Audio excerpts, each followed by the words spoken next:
Hello friends, welcome to अनुभव academy. Guys, वर्ग 3 का पेपर जल्द ही होने वाला है। उसको ध्यान में रखते हुए हमारी टीम आपको प्रीवियस ईयर पेपर के क्वेश्चन सॉल्व करा रही है और आज के 20 से 25 क्वेश्चन सॉल्व करेंगे विथ इजी एक्सप्लेनेशन। गाइस, इस प्रीवियस ईयर पेपर्स को सॉल्व करने से पहले मैं आपको बताना चाहूँगा कि जितने क्वेश्चन आज हम सॉल्व करेंगे उसी क्वेश्चन को हमने फ्री मॉक टेस्ट में कन्वर्ट कर दिया है। डिस्क्रिप्शन में दी गई लिंक में क्लिक करके आप फ्री में मॉक टेस्ट दे सकते हैं। उसके बाद आपने कहां पर क्या गलती की उसे समझने के लिए इस वीडियो को ध्यान से देखें। इसके साथ ही आगे की वीडियो और फ्री मॉक टेस्ट को मिस ना करने के लिए अभी सब्सक्राइब करें हमारे चैनल को, साथ ही बेल आइकॉन को दबाएं। फर्स्ट क्वेश्चन शुरुआत करने के पहले हम थोड़ा सा आपको बाल विकास के बारे में बताते हैं। विकास जो है वो जीवन पर्यंत चलने वाली एक निरंतर प्रक्रिया है। जो विकास की प्रक्रिया में बालक का शारीरिक, क्रियात्मक, संज्ञानात्मक, भाषागत, संवेगात्मक एवं सामाजिक विकास होता है। ये हमने थोड़ा सा आपको बाल विकास के बारे में बताया। आइए फर्स्ट क्वेश्चन हम पढ़ते हैं। क्वेश्चन ऐसे आएंगे, जब किशोर में किसी वस्तु, समस्या या परिस्थिति के लिए निजी स्तर पर निर्णय लेने की क्षमता का विकास परिपक्व होने लगता है तो उसे क्या कहते हैं? क्वेश्चनों को अच्छी तरह से समझेंगे। क्षमता का विकास परिपक्व होने लगता है तो उसे क्या कहते हैं? दोस्तों, इसका जो राइट आंसर है उसे कहते हैं संज्ञानात्मक विकास। आइए हम संज्ञानात्मक विकास के बारे में थोड़ा सा पढ़ेंगे। संज्ञानात्मक विकास का सिद्धांत जीन पियाजे द्वारा दिया गया है। किसके द्वारा? जीन पियाजे। यह सिद्धांत तंत्रिका विज्ञान तथा मनोविज्ञान का एक अध्ययन क्षेत्र है जिसमें बालक द्वारा सूचना प्रसंस्करण, भाषा सीखने तथा मस्तिष्क के विकास के अन्य पहलुओं पर ध्यान दिया जाता है। इस सिद्धांत के अंतर्गत बालक प्रस्तुत समस्या का समाधान स्वयं करता है एवं अंततः निर्णय पर पहुंचता है। तो ये था संज्ञानात्मक विकास के बारे में। दोस्तों, वीडियो को पॉज करके आप एक बार इसको पुनः पढ़ के समझ सकते हैं। सेकंड क्वेश्चन, बाल विकास को प्रभावित करने वाले कारक होते हैं। केवल आंतरिक कारक, केवल बाह्य कारक, ए और बी दोनों, उपरोक्त में से कोई नहीं। तो इसका सही आंसर है ऑप्शन नंबर सी, ए और बी दोनों, आंतरिक कारक और बाह्य कारक दोनों। आइए इसे समझते हैं कैसे। बालक के विकास को प्रभावित करने वाले कारकों में बाह्य कारक जो बाहर से प्रभावित करते हैं, जैसे वातावरण हो गया, स्कूल की शिक्षा पद्धति हो गई, अधिगम की प्रक्रिया हो गई और द्वितीयक अधिगम के स्रोत आदि, यह प्रमुख भूमिका निभाते हैं जो कि बाह्य कारक हैं। बात करते हैं आंतरिक कारकों में। अनुवांशिक कारकों का महत्वपूर्ण स्थान है। जेनेटिक्स, जीन जो उन्हें उनके पूर्वजों से मिलती है। अनुवांशिक कारकों में माता पिता से जीन का प्रभाव, बालक के शरीर का विकास आदि प्रमुख हैं। थर्ड क्वेश्चन पढ़ते हैं, निम्नलिखित में से कौन सा बाल विकास का सिद्धांत नहीं है? तो कौन सा नहीं है? पहला, विकास के लिए सभी क्षेत्र महत्वपूर्ण है। भ्रूणावस्था से प्रारंभ होकर वृद्धावस्था तक चलता है। सभी विकास तथा अधिगम एक समान गति से आगे बढ़ते हैं। विकास निरंतर चलने वाली प्रक्रिया है। तो इसका सही आंसर है ऑप्शन नंबर सी, सभी विकास तथा अधिगम एक समान गति से आगे बढ़ते हैं। आइए समझते हैं कैसे। जो मानव का विकास होता है उनमें होने वाले मानसिक, सामाजिक और शारीरिक परिवर्तनों की एक श्रृंखला है। यह भ्रूणावस्था से प्रारंभ होकर, भ्रूणावस्था जब बालक भ्रूण में रहता है, मां के पेट के अंदर रहता है, तो भ्रूणावस्था से प्रारंभ होकर वृद्धावस्था तक चलता है। यह निरंतर चलने वाली प्रक्रिया है तथा जन्म से लेकर, जब वह जन्म लेता है तब से लेकर मृत्यु तक चलती रहती है।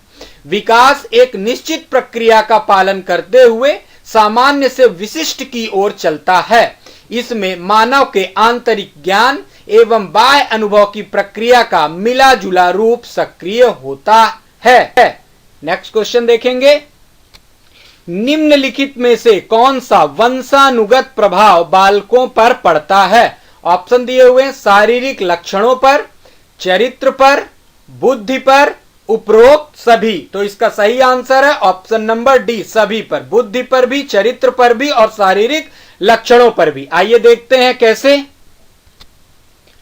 प्रसिद्ध मनोवैज्ञानिक गाल्टन ने वर्ष 1977 में एक अध्ययन में पाया था कि बालक की व्यक्तिक भिन्नता आनुवांशिकता का ही परिणाम होती है। आनुवांशिकता अर्थात जेनेटिक्स। एक बालक की आनुवांशिकता में उन सभी शारीरिक संरचनाओं, विशेषताओं, क्रियाओं एवं क्षमताओं का योग निहित रहता है जिनको वह अपने माता पिता व अपने पूर्वजों या प्रजाति से प्राप्त करता है। इस वंशानुक्रम का प्रभाव उसके शारीरिक लक्षणों, चरित्र एवं बुद्धि पर पड़ता है। फिफ्थ क्वेश्चन पढ़ेंगे, मानसिक विकास को प्रभावित करने वाले कारक हैं। ऑप्शन क्या है? वंशानुक्रम, परिवार का वातावरण, परिवार की सामाजिक स्थिति, उपरोक्त सभी। उपरोक्त सभी मानसिक विकास को प्रभावित करते हैं, चाहे वो जीन से आए हो, चाहे वो परिवार का वातावरण हो, चाहे वो परिवार की सामाजिक स्थिति हो। आइए हम इसको और समझते हैं। मानसिक विकास को प्रभावित करने वाले कारकों में वंशानुक्रम, परिवार का वातावरण एवं परिवार की सामाजिक स्थिति, स्कूल का वातावरण, सहपाठियों की मानसिक स्थिति, कक्ष वातावरण, जीवंत कक्षा का रूप, अधिगम की अवस्था आदि प्रमुख हैं। दोस्तों, ये सभी क्वेश्चन जो बाल विकास पर आधारित हैं, जो आते हैं, वो हमको अपनी सोच समझ से भी हल करना है कि इसका सही उत्तर क्या होगा। ये किस किस चीजों पर निर्भर करता है, हम अपनी सोच से उत्तर दे सकते हैं। सिक्स्थ क्वेश्चन, सामाजीकरण सीखना है। सामाजीकरण, समाज जो सीखने वाले को सामाजिक कार्य करने योग्य बनाता है, यह किस मनोवैज्ञानिक का कथन है? दोस्तों, इसमें जो ऑप्शन है Fisher, Ross, Johnson, Kimball Young, इसे हमें ध्यान रखना है। ये जो था जॉनसन का कथन था। इसे और संक्षेप में देखते हैं। जॉनसन के मतानुसार सामाजीकरण एक प्रकार का सीखना है जो सीखने वाले को सामाजिक कार्य करने योग्य बनाता है। मानव एक सामाजिक प्राणी है, समाज में रहने वाला प्राणी है। वह समाज में रहता है और अपना विकास करता है। समाज के बिना उसका विकास असंभव है तथा वह समाज की परंपराओं, विचारों एवं रहन सहन के तरीकों को अपनाता है। 8th क्वेश्चन पढ़ेंगे, शिक्षण का सत्तावादी स्तर है।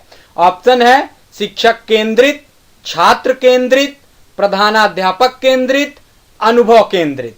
तो इसका सही ऑप्शन है शिक्षक। जो हमें शिक्षा प्रदान करता है वो शिक्षक केंद्रित शिक्षण का सत्तावादी स्तर है। आइए इसको समझते हैं। शिक्षण का सत्तावादी स्तर शिक्षक केंद्रित होता है। इस प्रकार की शिक्षण व्यवस्था में शिक्षक महत्वपूर्ण होता है। उसके बिना शिक्षण अधिगम की प्रक्रिया पूर्ण नहीं हो सकती है। इस शिक्षण पद्धति में शिक्षक सक्रिय रहता है जबकि विद्यार्थी निष्क्रिय बना रहता है। शिक्षण के दौरान अधिगम एक तरफा होता है। बालक द्वारा अधिगम हुआ या नहीं इस शिक्षण व्यवस्था में मायने नहीं रखता है, अर्थात शिक्षक केंद्रित जो हमें शिक्षा प्रदान करता है। 8th क्वेश्चन पढ़ेंगे, क्रियात्मक अनुसंधान का उद्देश्य है। नवीन ज्ञान की खोज, शैक्षणिक परिस्थितियों में व्यवहार विज्ञान का विकास, विद्यालय पाठ्यक्रम को निर्धारित समय पर पूरा करना, उपरोक्त सभी। तो इसका सही आंसर है उपरोक्त सभी। आइए इसको समझते हैं। क्रियात्मक अनुसंधान वह प्रक्रिया है जिसके द्वारा व्यवहारिक कार्यकर्ता वैज्ञानिक विधि से अपनी समस्याओं का अध्ययन, अपने निर्णय और क्रियाओं में निर्देशन, सुधार और मूल्यांकन करते हैं। इस अनुसंधान का मूल उद्देश्य नवीन ज्ञान की खोज, नई चीजों की खोज, शैक्षणिक परिस्थितियों में नवाचार का विकास, नवाचार अर्थात नई नई चीजों को उसमें लाना, उसकी सोच पैदा करना तथा विद्यालय पाठ्यक्रम को निर्धारित समय पर पूरा करने की व्यवस्था शामिल है। 9th क्वेश्चन पढ़ेंगे, यदि छात्र अधिकांश कार्य स्वयं के हाथों से करेगा तो छात्र में शारीरिक शक्ति बढ़ती है, मानसिक शक्ति बढ़ती है, परिश्रम करने की भावना जागृत होती है या फिर आत्मनिर्भरता पैदा होती है। तो इसका सही ऑप्शन है, सही आंसर है आत्मनिर्भरता पैदा होती है। अगर छात्र स्वयं ही पूरे काम या मैक्सिमम काम वो स्वयं से कोशिश करता है कि हम सारे से सारे काम खुद कर ले बिना किसी की सहायता लिए हुए। आइए इसको और समझते हैं। आत्मनिर्भरता किसी बालक के जीवन का मूल सिद्धांत, मूल आदर्श एवं उसके जीवन का मूल मंत्र होना चाहिए। आत्मनिर्भरता से बालक के जीवन में सकारात्मक अर्थात अहम का विकास होता है एवं उसमें स्वावलंबन की प्रवृत्ति को बल मिलता है। उसमें किसी के ऊपर निर्भर रहने की प्रवृत्ति कम होती है और जीवन में आगे बढ़ने की दृष्टि का विकास होता है। दोस्तों, मैं जो भी आंसर आपको बता रहा हूं मैं वो स्क्रीन में आपको इसलिए दिखा रहा हूं क्योंकि आप वीडियो पॉज कर इसे खुद भी पढ़ सकते हैं। अगर मैं इस आंसर को आपको नहीं दिखाता और केवल मैं बोल जाता तो आपको समस्या होती, इसलिए मैं इन सभी आंसरों को स्क्रीन में आपके सामने दिखा भी रहा हूं और पढ़ भी रहा हूं। 10th क्वेश्चन पढ़ेंगे, बालकों में होने वाले क्रमबद्ध रूप से सुसंगत परिवर्तन की श्रृंखला को क्या कहते हैं? यहाँ पे ऑप्शन है हमारे पास वृद्धि, दूसरा विकास, संस्कृति और समावेशन। क्वेश्चन को एक बार समझेंगे। बालकों में होने वाले क्रमबद्ध रूप से सुसंगत परिवर्तन, जैसे जैसे उसका विकास होगा वैसे वैसे क्रमबद्ध तरीके से उसमें परिवर्तन होगा। तो सही आंसर है ऑप्शन नंबर बी। आइए समझते हैं। विकास एक सुसंगत एवं क्रमबद्ध प्रक्रिया है। विकास, जीवन का विकास जो व्यक्तिक स्तर पर समान रूप से पाई जाती है। यह बालक में बाह्य पर्यावरण एवं आंतरिक आनुवांशिक प्रक्रियाओं का मिला जुला रूप होता है जो निरंतर चलता रहता है एवं बालक की प्रत्येक अवस्था, शैशवावस्था, शिशु अवस्था, किशोरावस्था जब वो थोड़ा बड़ा होता है, प्रौढ़ावस्था जब वो पढ़ाई करता है एवं वृद्धावस्था जब वो बूढ़ा हो जाता है तक को प्रभावित करता है। 11th क्वेश्चन, शैशवावस्था की मुख्य विशेषता क्या नहीं है? पहला, सीखने की प्रक्रिया में तीव्रता, जिज्ञासा की प्रवृत्ति, अनुकरण द्वारा सीखने की प्रवृत्ति, चिंतन प्रक्रिया। तो इसका सही ऑप्शन है चिंतन प्रक्रिया। शैशवावस्था, शिशु अवस्था में चिंतन प्रक्रिया इसकी मुख्य विशेषता नहीं है, बालक ज्यादा चिंता नहीं करता है। आइए इसको और समझते हैं। बालक के जन्म लेने के उपरांत की अवस्था को शैशवावस्था कहते हैं। यह अवस्था 5-6 वर्ष तक मानी जाती है। इस अवस्था में बालक की शारीरिक प्रतिक्रिया जैसे उसे भूख लगना, अधिक गर्मी लगना आदि घटित होता है। इस अवस्था में बालक में सीखने की प्रक्रिया में वृद्धि, जिज्ञासा तथा अनुसरण द्वारा सीखने की प्रवृत्ति आदि का विकास होता है। 12 नंबर का प्रश्न पढ़ेंगे, निचली कक्षाओं में शिक्षण खेल पद्धति मूल रूप से आधारित है। पहला, शारीरिक शिक्षा कार्यक्रम के सिद्धांतों पर, दूसरा शिक्षण पद्धतियों के सिद्धांतों पर, तीसरा विकास एवं वृद्धि के मनोवैज्ञानिक सिद्धांतों पर और चौथा शिक्षण के समाज शास्त्रीय सिद्धांतों पर। तो इसका सही ऑप्शन है option number C, that is विकास एवं वृद्धि के मनोवैज्ञानिक सिद्धांतों पर। आइए समझते हैं कैसे। फ्रोबेल निचली कक्षाओं में खेल विधि पर आधारित शिक्षण पद्धति के जन्मदाता थे। कौन? फ्रोबेल। यह विधि बालक के विकास एवं वृद्धि के मनोवैज्ञानिक सिद्धांतों पर आधारित है। इस विधि को स्पष्ट करते हुए ह्यूजेस ने कहा है कि यह विधि जो बालक को उसी उत्साह से सीखने की क्षमता देती है जो उसके स्वाभाविक खेल में पाई जाती है। भारत में इस पद्धति को आंगनवाड़ी कहा जाता है। इसे ध्यान रखेंगे दोस्तों, आंगनवाड़ी किसे कहा जाता है? इसमें 4 वर्ष तक के बच्चों को शिक्षा दी जाती है। 13th क्वेश्चन देखेंगे, मनोविज्ञान शिक्षा का आधारभूत विज्ञान है। यह कथन किसका है? सही ऑप्शन है स्किनर का, याद रखेंगे हम स्किनर का। आइए स्किनर ने क्या कहा था पूरा देखते हैं। B.F. स्किनर, पूरा नाम है B.F. स्किनर के अनुसार मनोविज्ञान शिक्षा का आधारभूत विज्ञान है। इन्होंने अधिगम के क्षेत्र में अनेक प्रयोग करते हुए यह निष्कर्ष निकाला कि अभिप्रेरणा से उत्पन्न क्रियाशीलन ही सीखने के लिए उत्तरदायी है। इन्होंने दो प्रकार की क्रियाओं पर प्रकाश डाला है, पहला क्रिया प्रसूत और दूसरा उद्दीपन प्रसूत। आइए 14 नंबर का प्रश्न पढ़ते हैं। बालकों की बुद्धिमत्ता निर्भर करती है, पहला ज्ञानवर्धन के लिए पारिवारिक श्रवण पर, पारिवारिक परिवेश पर, किसी प्रकार वे अपने पर्यावरण का प्रयोग करते हैं, और चौथा प्रारंभिक जीवन में घर में की गई पढ़ाई। तो इसका सही ऑप्शन है ऑप्शन नंबर बी, पारिवारिक परिवेश पर बालकों की बुद्धिमत्ता निर्भर करती है। आइए समझते हैं कैसे। शिक्षण एवं अध्ययन एक ऐसी प्रक्रिया है जिसमें बहुत से कारक शामिल होते हैं। सीखने वाला इस तरीके से अपने लक्ष्यों की तरफ बढ़ते हुए नया ज्ञान, आचार और कौशल को समाहित करता है ताकि उसमें सीखने के अनुभवों में विस्तार हो सके। बालक की बुद्धिमत्ता इसी आलोक में पारिवारिक परिवेश का परिणाम होती है। पारिवारिक परिवेश जो उसके मानसिक विकास में प्राथमिक स्रोत का काम करती है, अर्थात उसके मनोविकास में, उसके मन के विकास में, उसकी सोच में प्राथमिक स्रोत होता है उसके परिवार का परिवेश। 15th क्वेश्चन पढ़ेंगे। समावेशी शिक्षा के उद्देश्य निम्नलिखित में से कौन से हैं? पहला, शिक्षा में लोकतांत्रिक मूल्यों को बढ़ाना, दूसरा बालकों में नैतिक मूल्य का संचार, तीसरा बालकों को आत्मनिर्भर बनाना, और चौथा उपरोक्त सभी। तो यहाँ पे सही ऑप्शन है हमारा उपरोक्त सभी। आइए समझते हैं कैसे। समावेशी शिक्षा एक ऐसी शिक्षा व्यवस्था है जिसमें समाज में रहने वाले सभी वर्गों एवं समूहों को बिना किसी भेदभाव के शिक्षा प्रदान की जाती है। ये होती है समावेशी शिक्षा। Professor S.K. दुबे के अनुसार शैक्षिक समावेशन एक ऐसी शिक्षा प्रणाली है जो छात्रों की योग्यता, क्षमता एवं स्थितियों के अनुरूप की जाती है। इस शिक्षण पद्धति में लोकतांत्रिक मूल्यों को बढ़ावा, बालकों में नैतिक मूल्यों का संचार एवं आत्मनिर्भरता को बल मिलता है। 16th क्वेश्चन पढ़ेंगे। 16th, अधिगम निर्योग्यता का लक्षण क्या है?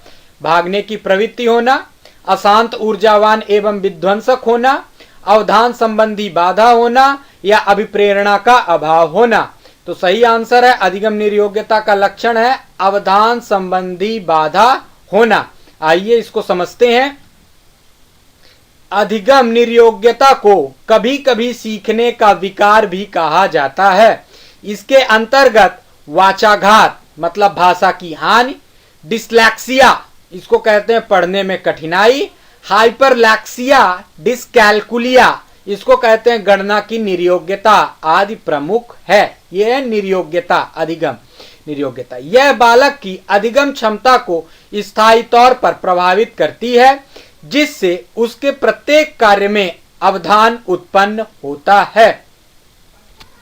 17th क्वेश्चन पढ़ते हैं। अनिवार्य रूप से किसी नई वस्तु का सृजन करना ही सृजनात्मकता है। यह कथन किसका है? इसका सही ऑप्शन है option number A, James Drever. आइए इसको देखते हैं। जेम्स ड्रेवर के अनुसार अनिवार्य रूप से किसी नई वस्तु का सृजन करना ही सृजनात्मकता है। ड्रेवर कहते हैं कि शिक्षा मनोविज्ञान व्यवहारिक मनोविज्ञान की वह शाखा है जो शिक्षा में मनोवैज्ञानिक सिद्धांतों तथा खोजों के प्रयोग के साथ ही शिक्षा की समस्याओं के मनोवैज्ञानिक अध्ययन से संबंधित होती है। 18th क्वेश्चन पढ़ते हैं। सृजनात्मक बालक में निम्न में से कौन सा गुण नहीं पाया जाता? पहला, खोजपूर्ण प्रवृत्ति, अच्छी अंतर्दृष्टि, क्रियाशीलता, सीमित रुचियां। सृजनात्मक बालक में कौन सा गुण नहीं पाया जाता? जो सृजनात्मक मतलब कुछ नया विचार, कुछ करने की क्षमता। तो डी ऑप्शन है हमारे पास, सीमित रुचियां, सीमित है उसकी रुचियां, नहीं, यह गुण उसमें नहीं पाया जाता। आइए समझते हैं। और सृजनात्मकता का अर्थ है सृजन करना, बनाना, उत्पन्न करना आदि। जेम्स ड्रेवर के अनुसार अनिवार्यतः किसी नई वस्तु का सृजन करना ही सृजनात्मकता है। इसमें सीमित रुचियों को सम्मिलित नहीं किया जाता है। सृजनात्मक बालक अनेक लक्षणों के होते हैं, जैसे पहला, उनमें मौलिकता के दर्शन होते हैं। दूसरा, स्वतंत्र निर्णय लेने की क्षमता। तीसरा, बालक परिहास प्रिय होता है। चौथा, उसमें संवेदनशीलता होती है। पांचवा, उसमें स्वायत्तता होती है, स्वयं कुछ करने की क्षमता। छठवां, उसकी रुचियां विस्तृत होती हैं। 19th क्वेश्चन पढ़ते हैं। अनुभव द्वारा व्यवहार में परिवर्तन लाना अधिगम है, यह कथन किसका है? यह कथन है गेट्स का। आइए पढ़ते हैं गेट्स के बारे में। गेट्स के अनुसार अनुभव द्वारा व्यवहार में परिवर्तन लाना ही अधिगम है। व्यवहार में परिवर्तन लाना, अपने व्यवहार में परिवर्तन लाना ही अधिगम है। वस्तुतः सीखना या अधिगम एक व्यापक, सतत एवं जीवन पर्यंत चलने वाली प्रक्रिया है। मनुष्य जन्म के उपरांत ही सीखना प्रारंभ कर देता है और जीवन भर कुछ ना कुछ सीखता रहता है। धीरे धीरे वह अपने को वातावरण से समायोजित करने का प्रयत्न करता है। 20th क्वेश्चन पढ़ेंगे। एक अध्यापक की दृष्टि में कौन सा कथन सर्वोत्तम है? अध्यापक जो हमें पढ़ाते हैं उनके दृष्टि में कौन सा कथन सर्वोत्तम है? पहला, प्रत्येक बच्चा सीख सकता है। दूसरा, कुछ बच्चे सीख सकते हैं, नहीं, ये अध्यापक नहीं कह सकते। अधिकतर बच्चे सीख सकते हैं, गलत। बहुत कम बच्चे सीख सकते हैं, गलत। तो प्रत्येक बच्चा सीख सकता है, ये है हमारा राइट आंसर। आइए पढ़ते हैं इसके बारे में।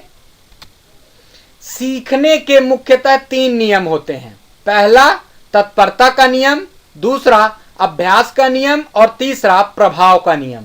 इन तीनों नियमों का सर्वांगीण रूप यही बोध कराता है कि प्रत्येक बालक में सीखने की क्षमता होती है। वह अभ्यास एवं तत्परता के द्वारा अधिगम करने में सक्षम होता है। दोस्तों, इस वीडियो के नीचे दी गई लिंक पर क्लिक करके आप मॉक टेस्ट दे सकते हैं, अपने स्कोर को जान सकते हैं।